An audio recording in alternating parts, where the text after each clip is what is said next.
Tous les 2 ans, la fièvre du football s'empare du continent africain. Retransmettre ces matchs, un véritable défi pour ces chaînes de télévision nationales africaines. Chaque match de la Coupe d'Afrique des Nations retransmis coûte plus de 26 millions de francs CFA, soit l'équivalent de 288 000 francs CFA la minute de jeu. Voici la facture que paie la Côte d'Ivoire et chacun des 15 autres pays dont les équipes nationales de football participent à cette compétition continentale.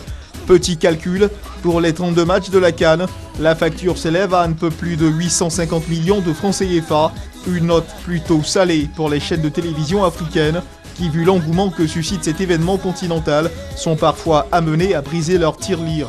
Des droits reversés auprès de l'Union africaine des radiodiffusions UAR, reversés ensuite à Sport5, une filiale du groupe français Lagardère qui détient l'exclusivité des droits de la Coupe d'Afrique des Nations et du CHAN sur la période 2017-2028. Les montants sus-indiqués sont le fruit d'une négociation initiée par l'Union africaine des radiodiffusions auprès du groupe français. Gain de cette négociation, un rabais de 30%. Toutefois, un tarif social d'environ 10 millions de francs CFA est demandé par l'ayant droit aux pays qui ne sont pas qualifiés et ceux qui traversent une situation économique difficile. Malgré ces dispositions, la facture demeure encore salée pour nombre de pays africains dont les télévisions nationales n'ont pas les moyens de s'offrir ce luxe. Des coûts insupportables pour le Rwanda, le Kenya, la Zambie, l'Éthiopie et le Libéria.